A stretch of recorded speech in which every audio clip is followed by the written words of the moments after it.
Hello, everybody. Welcome back to the Crowd Chair Podcast. And today we're going to go over the MLB teams. We are 2 days away from opening day. Isn't that crazy? We're 2 days away from opening day. 2 more days, and it's baseball season. Now, I know there were the two games that happened in Tokyo between the Cubs and the Dodgers, which are technically regular season games, but that I'm not really that doesn't really count. This is really opening day for me. These are like actual games that are in the States. This is opening day for me. And really it's opening day for everybody else too. So, it's fun you played the two games in Tokyo. This is still opening day. Only 2 days away, and so I figured, you know what? Why not just go over all the teams? Let's do a little review of each team. Maybe spend like 5 minutes on each one. See what happens here. So we're gonna start here with the National League. We got the Miami Marlins going first. This is not a good team. Last year they were. I gotta actually scroll down to their record because I was okay. Where is it? There they are. The Miami Marlins. They were 62-100 last year. They're mostly just going rebuild style, of course. They're pretty much in rebuild mode. They still have Sandy Alcantara, so I'm sure people are going to be looking to see how healthy he is after getting his Tommy John surgery, and they'll look to see, how well he actually plays. Other than that, I literally basically don't recognize hardly any of the names on here. I'm sure they're all just young prospects. Miami's in a rebuild mode. This is not really a team that's looking to compete. It's a team that's looking to see what they have in their young guys and, eventually try and build up to a competing team. Right now, that's just not where they are. Next we have the Philadelphia Phillies. Now we talk about teams that are looking to compete. This is a team looking to compete. This is a good team. Last year they ended up falling short to was it yeah, who was it they played? They played no, it wasn't the Dodgers. Was that no, they beat Atlanta. Yeah, they lost to somebody in the playoffs last year, and I can't remember who it was anymore. They were 95 and 67 last year. Yeah, who did they lose? Was it San? No, it wasn't San Diego. Oh, I'm lagging out on this one, guys. I'm sorry. I can't remember who it was they lost to for some reason. Oh, it was the wait, really? I don't remember that. Okay. Oh yes, because they had the magical run. Okay, now I remember. All right. Um, so they end up losing to the New York Mets. Yeah, because the Mets made them. Wow, how can I forget that? Yeah, the New York Mets. They end up losing to the Mets in the playoffs. Mets, of course, with the big run last year. Really good season for them. We'll get to them next. But this is a good Phillies team. They've got really good talent. Like I said, last year they were 95 and 67. This is a good Philly team. They got all what they need. They've got good pitching, they got good starting pitching. They've got the good, relief pitching. They've got hitting. They've got it all. And this is a team that you look up and down, basically the depth chart and the roster, and this team is going to it has what it takes to be really good. You just wonder, will it all actually come together? And I certainly think it can. This is a Phillies team that is not going to go away anytime soon. Expect this team to be competing for, NLCS type thing, maybe even, World Series. But I think NLCS, let's get there. We'll see where we go from that point on because there's a specific team in the National League which is, yeah, um, pretty good. So yeah, let's just stick to NLCS, and like I said, we'll go from there. Um, Next we have the New York Mets. Really shocking run last year for them. 89 and 73 during the regular season. They had a late series with the Atlanta Braves, of which they ended up getting themselves into the postseason. Of course, they end up keeping Pete Alonso in free agency, able to sign him back. Of course, they made the eye-opening signing of bringing Juan Soto in, taking him from their crosstown rivals of the New York Yankees. Still got, Francisco Lindor. This is a team that made a really nice run at the end of last year. Edwin Diaz will be back as their closer. That's a really nice pickup to have for them back. Um, this is a team that's got some nasty players. And we'll see if it can all again come together for them, but I don't see why it can't. They made an incredible run to the NLCS last year, of which the Dodgers just absolutely obliterated them off the floor or blew them off the floor. But that made an improbable run. Now they're building onto it to make themselves a better team. And that's what you do when you make a big run. Take notes, Tigers. Um, they made a nice run though. They got themselves in a position now to try and do more. Um, I certainly think they can compete with the Phillies for this division. I certainly think that's not out of the realm of question for New York Mets. This is a good team. This is certainly a position. This certainly is a good spot for them. Like what the New York Mets have. Certainly going to be a team to watch come this season.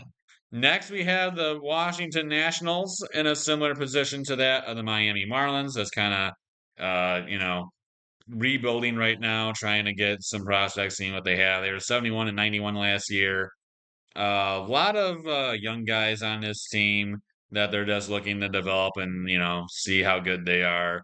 Guys like, Dylan Cruz and CJ Abrams, Mackenzie Gore. Obviously, some of those guys came from the Padres trade, of which they traded away Juan Soto to the Padres. Um, this is a good team with a lot of good play, or this is a solid team with a lot of young guys. They're still kind of in rebuilding mode. Um, could come out of that pretty soon with all these young guys who are getting a little bit older and probably getting a little bit better, maybe. But I think with this team, expect them to be a playoff team is kind of a little too early. Probably at or a little below 500 is more accurate for Washington. I would not expect them to be amazing, but I also would not expect them to be awful. So that is really my synopsis for that team. And then we have the Atlanta Braves, who also were 89 and 73 last year, if I am not mistaken. And that is a yes. This is a team that I think is really good.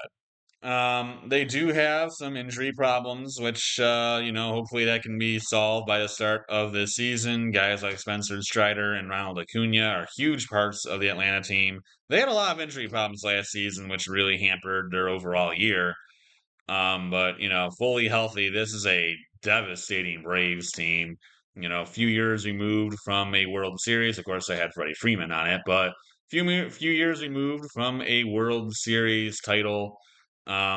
Still got some really good players on it. Of course, they had the last year they had what ended up being the rebirth of Chris Sale out of nowhere. Don't know where that came from, but Chris Sale last year playing like the old Chris Sale, which if you know Chris Sale from his Chicago White Sox days and his early Red Sox days, oh man, is that guy nasty? And that was what he was doing basically with the Braves last year. I mean, it got him, you know, NL Cy Young last year. So pretty sure it did. Pretty sure he ended up. Yeah, he won it. So yeah, pretty nasty to have just casually that line around with Spencer Strider also getting ready to come back from his IL stint. Pretty sure he had Tommy John surgery. I believe that's what it was that he had. So he will come back at some point this year.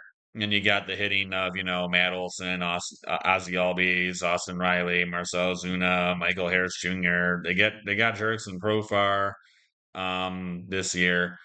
Ronald Acuna Jr., of course, on the IL. We'll see when he comes back. Obviously, another torn ACL for him.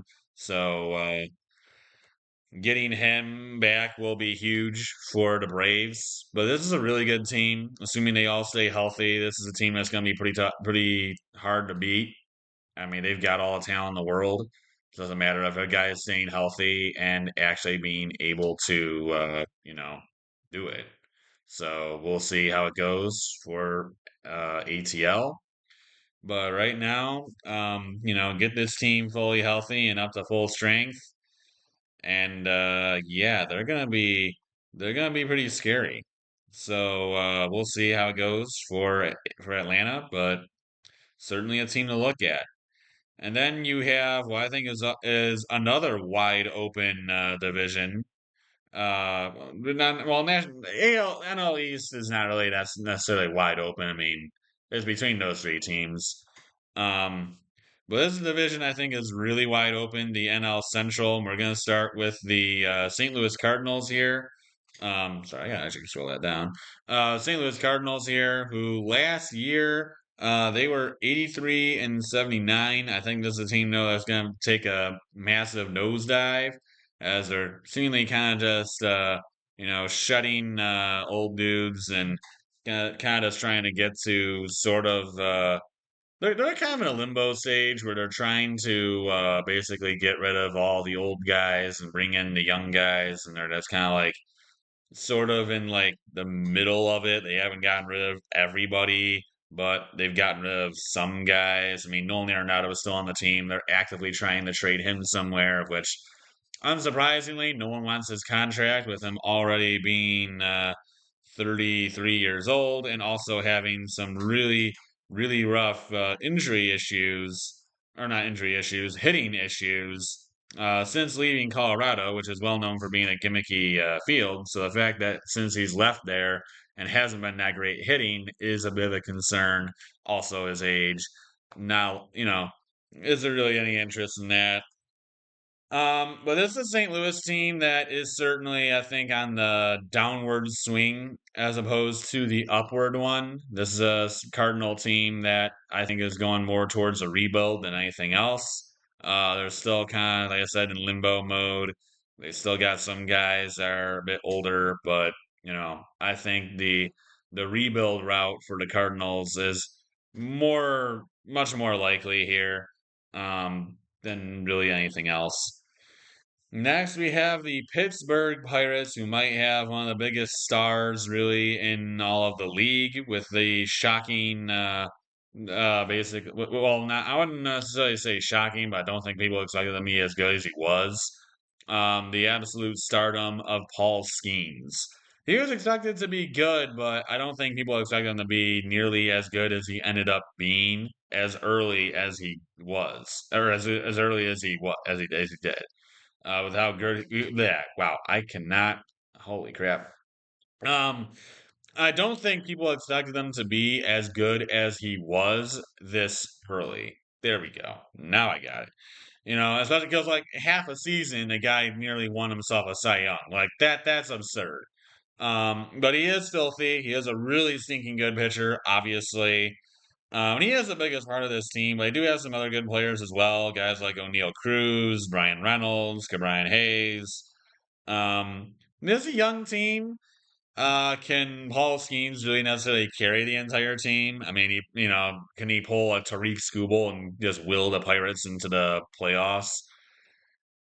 I don't really know. I mean, Skubal and Skeens are only one pitcher. Even Skubal had some other good pitchers that were around. I'm not really sure the Pirates have other good pitchers or really hitters. So, I mean, probably hang around 500 for sure. I mean, last season the Pirates ended up at 76 and 86. So, not a terrible record. But this is a Pirate team that I think will probably hang around 500, maybe a little under, maybe a little over. Um, Certainly going in the right direction, and maybe the Paul Skeen stardom can bring in some good players along with them. But this is a team I think will go right around 500. I think that's a fair assessment for them. The Cincinnati Reds will come up next. This is another team that has a lot of youth, but I think this is a team that's also looking to make that next step as opposed to staying in the rebuild. Last year, the Reds were 75 and 80, or 77 and 85. This is a team with a lot of just really young guys who have all kind of just come in via trades, and they're all starting to finally get themselves some playing time and actually get in games and actually do something. And so we'll see how all these guys end up doing for the Reds. But they have a lot of young, good players. So, I would expect the Reds to also, similarly to the Pirates, be right around 500, maybe a little over 500. I think more than likely they'll be a little bit over as opposed to under. But this is another good team. This is another team that's going to probably win some games. Can they steal the division? Maybe, but I would not expect it. But this is certainly a good team that will make some noise. Like I said, guys like Ellie De La Cruz make this team really exciting. You also got Austin Hayes, which is a good outfielder. You also got Gavin Lux. I think he came via trade from the Dodgers. He's a good player as well. Hunter Green, your number one pitcher. I mean, a guy throws absolute smoke. Um, Good overall team. Certainly trying to make themselves a contender, or well, at least a playoff contender. Um, Certainly think they can get there. Will it happen this year? Not really sure, but obviously that's what they're trying to go for. Next is the Milwaukee Brewers, and this is a team that is hard to figure out because they keep sending guys out, and they kind of keep on confusing me with what the heck they're doing, like trading Devin Williams away to the New York Yankees. That makes absolutely no sense. It made no sense when they traded away, or, well, no, they didn't trade it. Well, yeah, they did.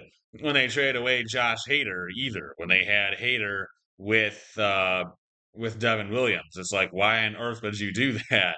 I mean, yeah, Devin Williams is talented enough to be the closer, but you didn't have to trade him away. You could have just kept the two of them and made them a nasty 1-2 punch in your bullpen. Instead, you traded them both away, and now maybe you have a decent closer, but like I just don't understand why they keep trading away good players. Like there's no sense in doing it. And they have a lot of good young guys that are coming up and are making good plays for them, which is why they ended up getting to the postseason last year. Was a lot of those young guys that have come up and made plays for them, but they also had that collapse in the playoffs again.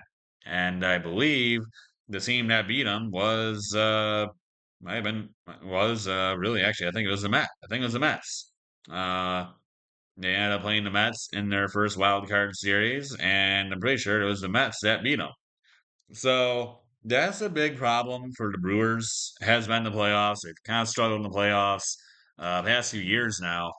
Um, Certainly gonna see what goes down for the Brewers. I think this is a team that will probably, well, most like everybody in this division, other than St. Louis, I'd say they're all gonna be competing for the division. It's probably gonna be a tight race all the way through. So I'd expect the Brewers to be right in the middle of it. And then you have the Chicago Cubs. Now, like I said earlier, shows them as 0-2. It's because they played two games in Tokyo, of which they lost to the Dodgers. Technically, they count as regular season games. Um, it's the Dodgers. What are you gonna do? But this is a really good team, and they ended up basically stealing a lot of people from the Astros. They got themselves Ryan Presley. They also got themselves Kyle Tucker. They got some young guys who are coming up. Of course, they let go of Cody Bellinger. They traded him away to the Yankees. They also got themselves still Dansby Swanson. Uh, some good pitching guys with big time Japanese prospect Shota Ima Imanaga. I don't know how to pronounce that name. I'm sorry. Sorry to whoever you are, buddy. I can't pronounce that. Let's go with Shota. I hope that part's right. um, but this is a good Cubs team. Legitimately, they've got all the talent in the world for sure. Justin Tucker or Tucker Turner. Don't want to mention that name. Justin Turner. Also on the team as well. Nico Horner. A lot of good players in the Cubs. I think this will be a good team. And like I said, everybody in this division, not named the Cardinals, really, I think are going to be in contention to win this division. I think it's going to be pretty much a tight race all the way through. I think anybody's game here. But I think the Cubs will be right there with everybody else trying to win the NL Central.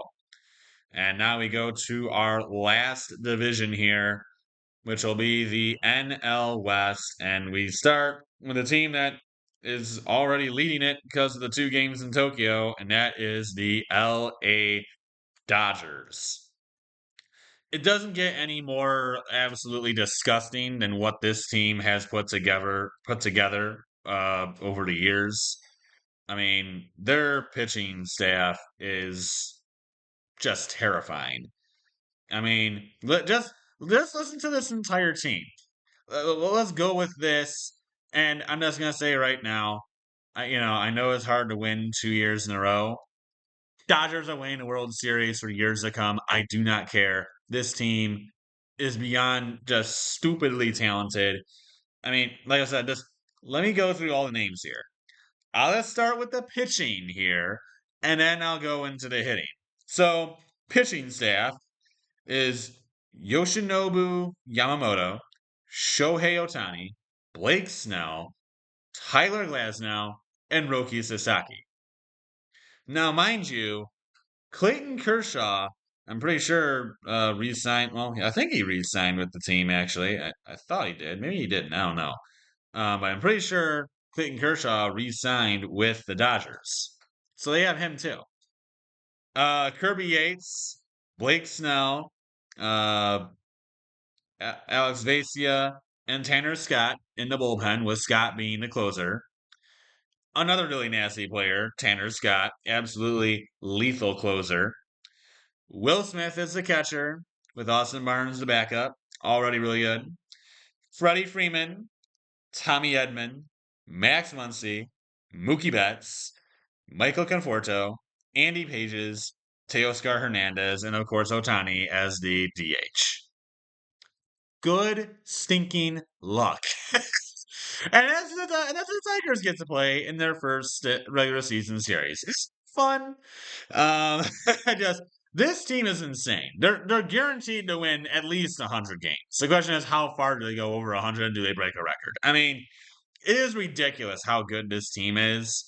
And it really, the World Series is theirs to lose. And they finally won it last year by demolishing the Yankees. Could they win it again? Probably. I don't see anyone who beats them. I mean, really, the only team that can beat them is themselves. I mean, there's no other team in baseball that has what the Yankees or what the Dodgers do. So, it's just like the Dodgers world, and we're all playing in it. But this is a really stinking good team. This is a crazy good team, the Dodgers. And I expect them to go well over 100 wins, easily win the division, easily beat a number 1 seed in the National League. They probably will go, they're guaranteed to at least go to the NLCS. Heck, probably World Series. And like I said, probably win the World Series too. This is my favorite to win it. There's nothing that you can do. So, I got Dodgers going to World Series. No questions asked here. Next we have though the Arizona Diamondbacks. Just because the Dodgers are a really good team in this division now, as nasty good as they are, it doesn't mean that there's not other teams within this division that are trying to also compete with them. And Arizona's one of them. Getting themselves Corbin Burns in free agency to pair them with Zach Gallen, along with Merrill Kelly and Eduardo Rodriguez. They also have a young guy as their last pitcher. Eduardo Rodriguez kind of struggled for Arizona last year. He did not do so well.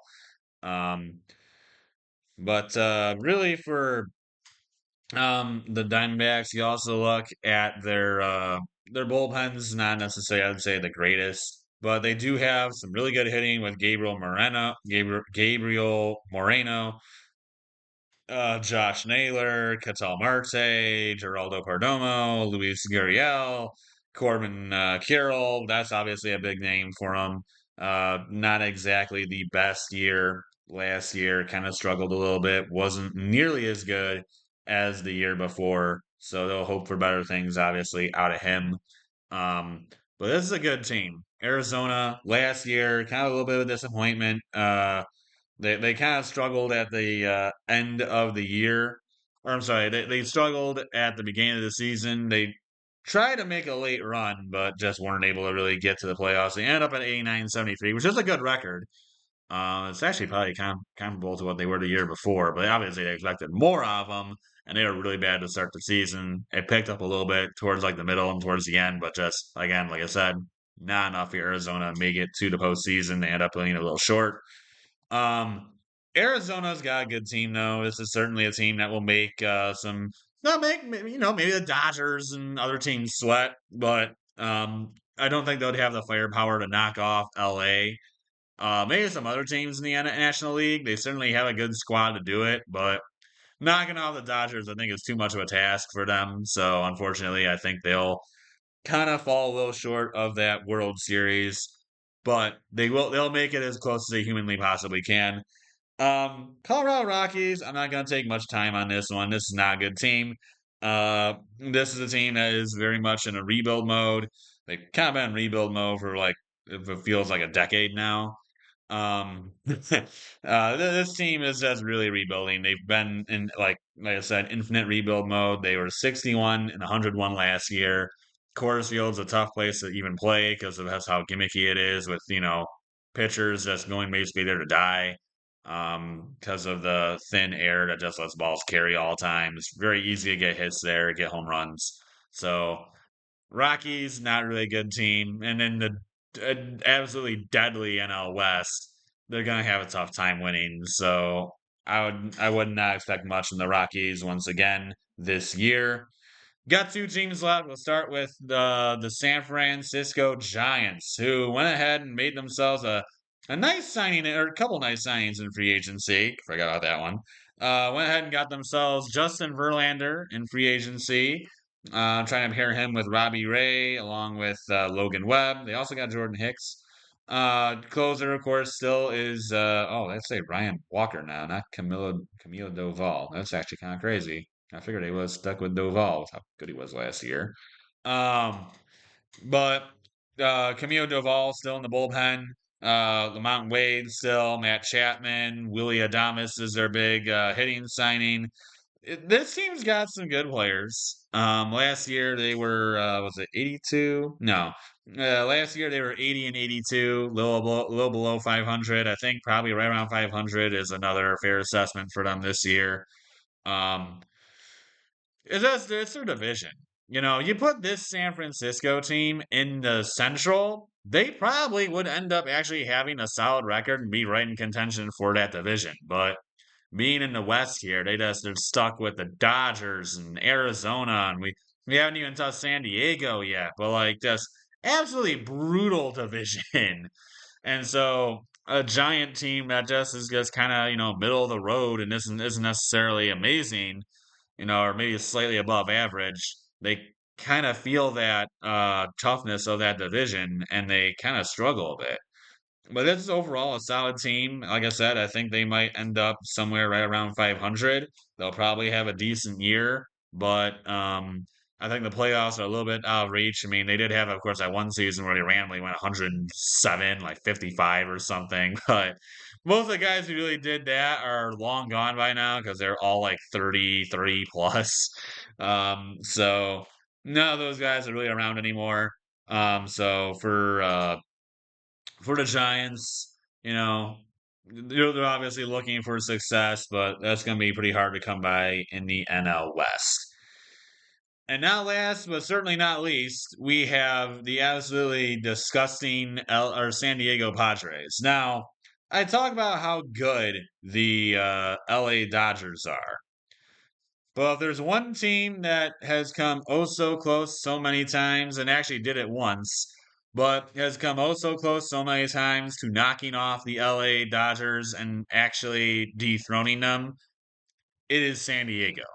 This is an outstanding team. Of course, the only like pro team in San Diego anymore because they lost the Chargers. So everybody really loves the Padres in San Diego. Um, well, you got guys like Dylan Cease, Yu Darvish still around. You got Robert Suarez as the closer, Luis Urias, Jake Cronenworth, Manny Machado, Xander Bogaerts, Fernando Tatis. Loads and loads of good players. They also got Jose Iglesias, who kind of came on for the Mets last year, which is kind of funny because really, um, but really good player, Jackson Merrill as well, big young guy for the Padres, really big prospect for them. Certainly something to look at. Um, got some good players though, and again, like I said, if there's any team that can push the Dodgers to try and take them down, it is San Diego.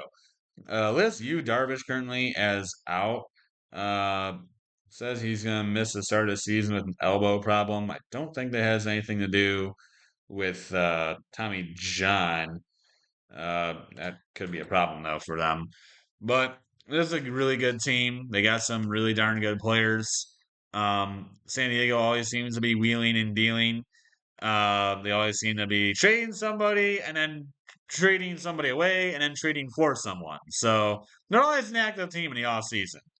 They got themselves, like I said, a good team, good players, good overall squad.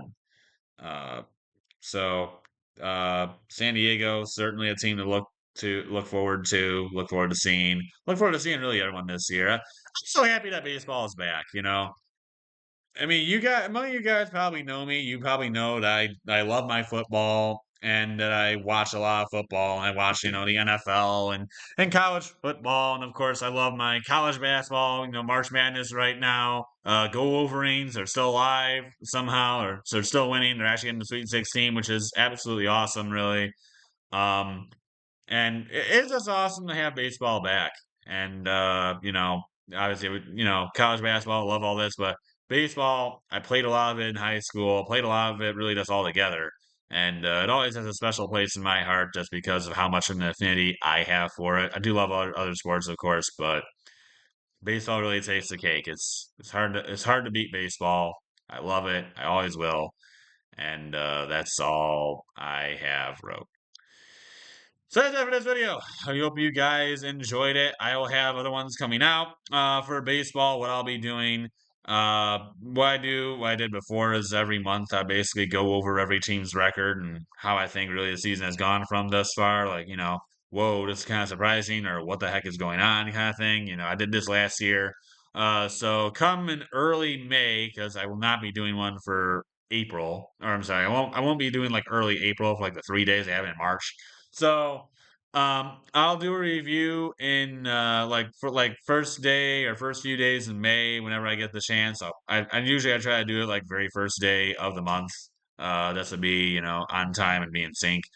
So I'll probably do it like first day of May. I'll do a review of all the games here in March, and then all of April, and then then June, and July. Yada yada yada. I'll keep going until season comes to an end, and then we're picking playoff games. So that's what I'm gonna do for baseball because there are way too many games. Because 162 games, you really think I'm gonna review every single game every week? No. So once a month, I'll do reviews. That's more than enough. Yeah, it also gives us time to do other stuff in the time being. So that's all I got for this one. No, we have been a little inactive here and there, and we're trying to get a little bit more active, of course. Been a little busy, so videos aren't necessarily always that common, but we're gonna try and get more stuff out to you.